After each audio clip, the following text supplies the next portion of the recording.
Hello everyone, welcome to Wisdex plus. तो कल का कैसा लेक्चर लगा आप बताएं। फिर आज का नया लेक्चर शुरू करते हैं। और इस वीडियो का पीडीएफ चाहते हो तो विजडेक्स प्लस टेलीग्राम पर जाएं और वहां पर आपको पीडीएफ मिल जाएगा। तो कल 3 अभ्यास प्रश्न सीरीज 6 3 अभ्यास प्रश्न छोड़ दिए थे, जिनके आंसर देख लेते हैं। तो इसमें से भारतीय ऊर्जा विनिमय, ठीक है, आईईएक्स, इंडियन एनर्जी एक्सचेंज का हेडक्वार्टर कहाँ पर स्थित है। तो इंडियन इंडियन एनर्जी एक्सचेंज का हेडक्वार्टर है जो कि नई दिल्ली में, ठीक है। तो ये क्या है, एक पब्लिक लिमिटेड कंपनी है, ठीक है। तो ये रजिस्टर्ड हो रखी है एनएसई पर। एनएसई पर क्या होता है, नेशनल स्टॉक एक्सचेंज पर शेयरों की ट्रेडिंग होती है, ठीक है। शेयर शेयर खरीदे और बेचे जाते हैं। तो वहां पर ये भी आईईएक्स रजिस्टर्ड है। तो ये किसकी कंपनी है, तो यहाँ पर आपको ऊर्जा के रिलेटेड मतलब एनर्जी की कंपनी, ठीक है, एनर्जी सप्लायर की कंपनी है। तो इसका हेडक्वार्टर है जो कि नई दिल्ली में स्थित है, ठीक है। फिर पिन वैली राष्ट्रीय उद्यान किस राज्य में स्थित है। तो पिन वैली राष्ट्रीय उद्यान है जो कि हिमाचल प्रदेश में स्थित है, ठीक है। तो पिन वैली क्या पड़ता है कि जो ठंडा मरुस्थल होता है, ठीक है, लाहौल और स्पीति हिमाचल प्रदेश के एरिया है। और यहाँ पर थोड़ा सा क्या ठंडा एरिया मतलब शीत मरुस्थल पाया जाता है। तो उसमें ये पिन वैली राष्ट्रीय उद्यान है, ठीक है। फिर नेक्स्ट वाला है कि मोढेरा सन टेम्पल किस राज्य में स्थित है। तो मोढेरा सन टेम्पल है जो कि गुजरात राज्य में स्थित है। गुजरात के पाटन शहर में, ठीक है, पाटन शहर के मोढेरा गांव में स्थित है, ठीक है, मोढेरा विलेज में स्थित है। तो इसकी खास विशेषता क्या है, ये सूर्य, एक तो सन से पता लगेगा कि सूर्य भगवान का है। फिर इसे कब बनाया गया, तो इसे 1000 के आसपास के बनाया गया है। और इसे सोलंकी राजा भीमदेव के द्वारा बनवाया गया था, ठीक है, कब 1000 में। फिर उसके बाद में क्या होता है कि अलाउद्दीन खिलजी इस मंदिर पर अटैक करते हैं और इस मंदिर को भारी नुकसान पहुंचाते हैं, मूर्तियां टूट जाती है। तो अब इस खंडित मंदिर की पूजा नहीं की जाती है, लेकिन अब ये archaeological survey of India ASI के अधीन इसको मतलब संरक्षण किया गया, ठीक है। तो यहाँ पर इनकी दीवारों के ऊपर भगवान भगवान राम के, रामायण के, महाभारत के कई इमेज डाल रखे थे। चूंकि सोलंकी है तो ये सूर्य को अपना, सोलंकी मतलब सूर्य भगवान को इष्ट देव मानते थे, तो उनको याद करने के लिए इन्होंने मंदिर बनवाया था, ठीक है। तो ये कल के 3 प्रश्न हो गए। फिर आज का अब करंट शुरू होता है। यदि आपको कंटेंट अच्छा लग रहा हो तो प्लीज़ चैनल को सब्सक्राइब जरूर कीजिएगा और अपनी राय क्या देना चाहते हो वो आप एक बार कमेंट बॉक्स में मुझे बताएं। फिर नेक्स्ट वाला है आज का पहला सवाल, भारतीय प्रधानमंत्री राष्ट्रीय बाल पुरस्कार किसके द्वारा दिया जाता है। तो प्रधानमंत्री राष्ट्रीय बाल पुरस्कार राष्ट्रपति, प्रधानमंत्री, उपराष्ट्रपति एवं या फिर महिला एवं बाल विकास मंत्री। तो राष्ट्रीय बाल पुरस्कार है जो कि राष्ट्रपति के द्वारा दिया जाता है। तो इसमें तो इस राष्ट्रीय बाल पुरस्कार में क्या काम किया जाता है, तो इसमें क्या होता है कि अब इसमें हाल ही में क्या हुआ था कि महिला एवं बाल विकास मंत्रालय ने बच्चों, व्यक्तियों एवं संस्थाओं या प्रधानमंत्री राष्ट्रीय बाल पुरस्कार के लिए नामांकन आमंत्रित किया है। मतलब ये हुआ कि मेधावी बच्चे हैं, ठीक है, जो प्रतिभा जिन बच्चों में पाई जाती है, टैलेंट है, और व्यक्तियों और संस्थाओं को, ठीक है। तो जो भी मेधावी बच्चे या फिर व्यक्ति या फिर संस्थाओं, उनको सम्मानित करने के लिए प्रधानमंत्री राष्ट्रीय बाल पुरस्कार दिया जाता है। किसके द्वारा, भारत के राष्ट्रपति द्वारा, ठीक है। तो जो जिनको भी पुरस्कार देंगे उन्हें 26 जनवरी की गणतंत्र दिवस की जो परेड होती है उसमें इन्हें बुलाया जाता है, ठीक है। बाकी अगस्त के पहले सप्ताह में भारत के राष्ट्रपति द्वारा दे दिया जाता है। और इसके अंदर 2 श्रेणी है, कौन कौन सी, एक श्रेणी है बाल शक्ति पुरस्कार और दूसरी श्रेणी है जो कि बाल कल्याण पुरस्कार, ठीक है। तो ये प्राइज कवर हो गया। फिर नेक्स्ट वाले कि युवाओं के लिए, ठीक है, यूथ्स के लिए लिबर्टी सेविंग अकाउंट सेवा की शुरुआत किस बैंक द्वारा की गई है। तो इसका एंजॉय आप भी ले सकते हो, क्या है लिबर्टी सेविंग अकाउंट। तो इसमें से कौन सी बैंक में आप खाता खुलवा सकते हो, ठीक है। तो ये PNB, bank of Baroda, Allahabad bank या फिर एक्सिस बैंक। तो इसका राइट आंसर है जो कि एक्सिस बैंक। तो इसमें एक्सिस बैंक ने क्या डेवलपमेंट किया है, पहले देख लीजिए एक्सिस बैंक का जो कि हेडक्वार्टर है जो कि मुंबई में। फिर इसने लिबर्टी सेविंग अकाउंट की शुरुआत किया है जो 20,000 रुपए के, ठीक है, 20,000 रुपए के अस्पताल में यदि किसी भी प्रकार का नगद बीमा कवर मतलब आपका किसी भी प्रकार की यदि इस प्रकार की कोविड रिलेटेड डिजीज होती है तो 20,000 रुपए की आपको वहाँ का इमीडिएट हेल्प कर दी जाएगी, ठीक है, आपका बीमा मिल जाएगा ताकि आपकी आपकी जेब पर बर्डन ज़्यादा ना पड़े, ठीक है। तो महामारी को कवर करने वाला अपने प्रकार का, ठीक है, अपने प्रकार का पहला बचत खाता है, ठीक है। तो इस प्रकार का मतलब इंडिविजुअल इन्होंने इनिशिएटिव शुरू किया है। तो और इसमें क्या होना चाहिए, आदमी 35 वर्ष से कम आयु के श्रमिक वर्ग के लिए ये खाता एक्सेस है, ठीक है। तो एक्सिस बैंक ने इस प्रकार का डेवलपमेंट किया है। फिर नेक्स्ट कि एक्सपोर्ट प्रिपेयर्डनेस इंडेक्स, मतलब कि आप निर्यात किसी देश को दूसरे देश को या दूसरे राज्यों को भेजने के लिए, माल को भेजने के लिए आप कितने तैयार हो, रिपोर्ट में प्रथम स्थान किसने शामिल किया। तो ये 4 है। तो इसमें से गुजरात, महाराष्ट्र, केरला और तमिलनाडु। तो इसमें से जो फर्स्ट स्थान किया है कि किसी भी माल को एक्सपोर्ट करने के लिए सबसे ज़्यादा तैयार कौन है, तो इसका राइट आंसर है जो कि गुजरात है। ठीक है, तो इसमें क्या क्या देखा जाता है कि मान लो उस राज्य की पॉलिसी कैसी है जो एक्सपोर्ट को बूस्टअप कर सके, या फिर उसका बिजनेस बिजनेस करने का आसपास का इकोसिस्टम कैसा बैठता है, या फिर एक्सपोर्ट के लिए कैसा इकोसिस्टम बैठता है, या फिर एक्सपोर्ट करने के लिए आपकी परफॉर्मेंस कैसी है। ठीक है, तो इन चार चीज़ों को मेजर किया जाता है। चूंकि इसको बनाया किसके द्वारा जाता है, तो इसको नीति आयोग के द्वारा तैयार किया गया। ठीक है, क्या केवल नीति आयोग ने केवल अपने आप में नहीं, नीति आयोग के साथ में एक संस्था है, वो आप मुझे बताएंगे कि किसने इनके साथ मिलकर काम किया। ठीक है, तो मेनली काम तो नीति आयोग ने ही किया है। तो नीति आयोग ने जारी की, फर्स्ट स्थान है जो कि गुजरात का, उसके बाद महाराष्ट्र, फिर तमिलनाडु का। ठीक है, और यूटीज की बात करें, केंद्र शासित प्रदेश की बात करें, तो दिल्ली ने सबसे बेस्ट, और उसके बाद गोवा, और उसके बाद चंडीगढ़। ठीक है, नीति आयोग के बारे में अपन ने कई बार पढ़ लिया है। तो इसकी स्थापना है जो कि 1 जनवरी 2015 को हुई। ठीक है, नीति आयोग किसकी जगह लिया था, इसने योजना आयोग को खत्म करके 2015 में नीति आयोग ने अपनी पोजीशन ले ली। इनके सीईओ कौन है, चीफ एग्जीक्यूटिव ऑफिसर कौन है, अमिताभ कांत। टाइप कैसी है, एग्जीक्यूटिव बॉडी। ठीक है, सरकार ने ये आदेश दिया और उस प्रकार नीति आयोग की बॉडी बना दी गई। अध्यक्ष कौन है, तो इसके अध्यक्ष होते हैं जो कि प्राइम मिनिस्टर स्वयं होते हैं। जिसके अध्यक्ष प्राइम मिनिस्टर होते हैं वो बॉडी ज़्यादा इंपॉर्टेंट बनती है और उन्हें हमें ध्यान में रखना जरूरी है। फिर नेक्स्ट वाले कि 600 टेस्ट विकेट लेने वाले पहले तेज गेंदबाज कौन बने। ठीक है, ऐसे कौन से गेंदबाज है जो तेज गेंदबाज है और 600 टेस्ट विकेट उन्होंने ले लिए। तो इन चारों में से बताना है आपको कौन से हैं, जो रूट है, या फिर रोरी बंस, या फिर जेम्स एंडरसन। तो इनका राइट आंसर है जो कि जेम्स एंडरसन है। ठीक है, तो जेम्स, इन्होंने क्या किया, इंग्लैंड के रहने वाले, ये तो आपको पता ही है। बाकी इन्होंने क्या किया, 600 विकेट लेने वाले पहले तेज गेंदबाज बन गए। और 3 स्पिनर जिन्होंने 600 विकेट ले रखे हैं, कौन कौन से, मुथैया मुरलीधरन, शेन वॉर्न और अनिल कुंबले के बाद 600 टेस्ट विकेट लेने वाले चौथे गेंदबाज बन गए। ठीक है, लेकिन ये तेज गेंदबाज फर्स्ट हैं। ठीक है, फिर नेक्स्ट सवाल है कि संस्कृति मंत्रालय ने भारतीय पुरातत्व सर्वेक्षण के कितने नए सर्कल की घोषणा की। ठीक है, जो कि हमारी कल्चरल मिनिस्ट्री है, उसने भारतीय पुरातत्व सर्वेक्षण के मतलब आर्कियोलॉजिकल सर्वे ऑफ इंडिया के कितने नए सर्कलों की घोषणा की। तो इनमें से बताना है कितने सर्कल चुने नए। तो इनका राइट आंसर है जो कि सेकंड वाला है, 7 नए सर्कल की स्थापना की है। ठीक है, कौन कौन से हैं, तो आर्कियोलॉजिकल सर्वे के 7 नए सर्कल कौन कौन से, मध्य प्रदेश, तमिलनाडु, उत्तर प्रदेश, कर्नाटक, पश्चिम बंगाल और गुजरात। ठीक है, एक बार फिर देख लीजिए, गुजरात, पश्चिम बंगाल, कर्नाटक, उत्तर प्रदेश, तमिलनाडु और मध्य प्रदेश।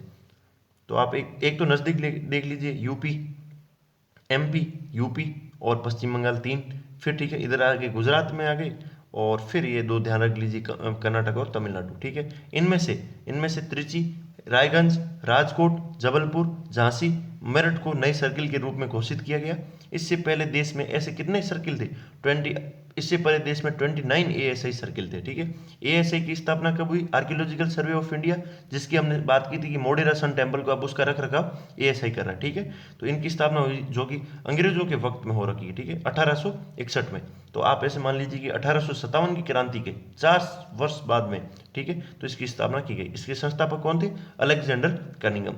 और मंत्रालय इसका कौन सा लगता है, संस्कृति मंत्रालय। ठीक है, तो यहाँ पर ये इनका लोगो और इनका मोटो दे रखा है। ठीक है, मोटो आप ध्यान रखिए, कभी कभी मोटो भी पूछ लिया जाता है।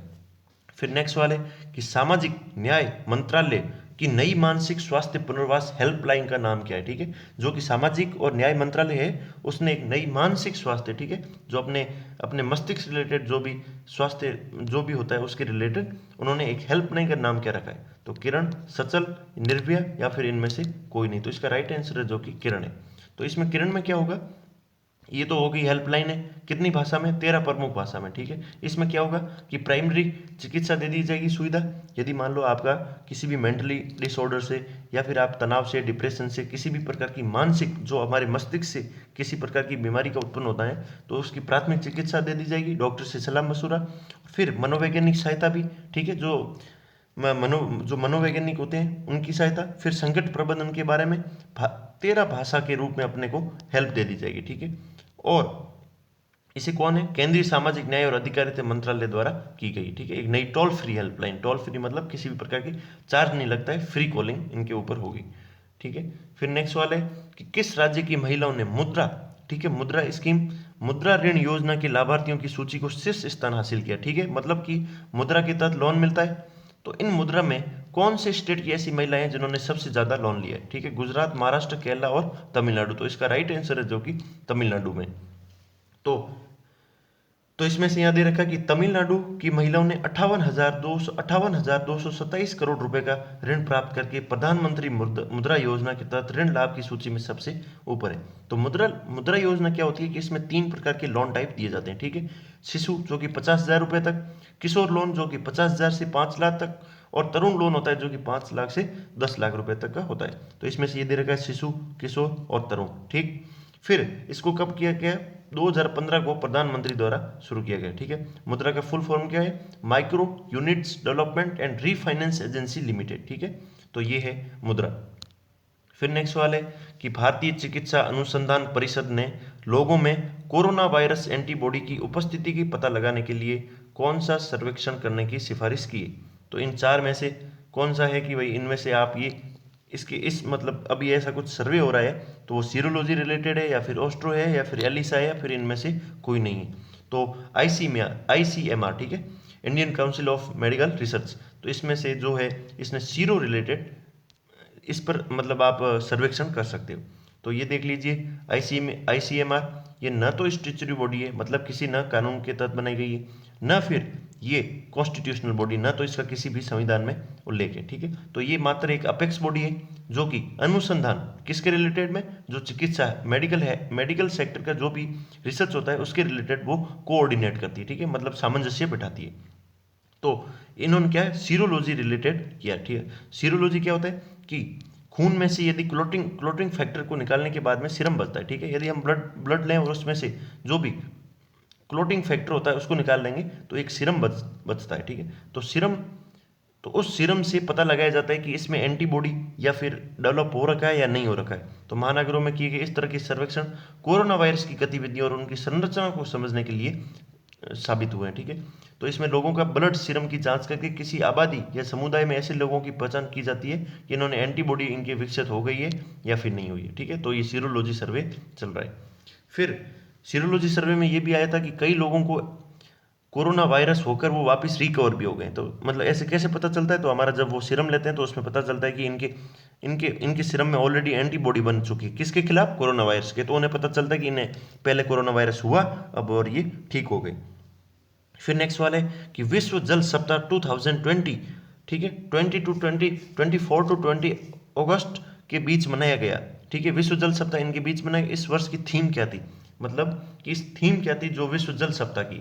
तो इसका water and climate change acceleration action, या फिर वाटर एंड जॉब्स, या water for society including all. तो इसका राइट आंसर है जो कि फर्स्ट है। ठीक है, water and climate change accelerating action.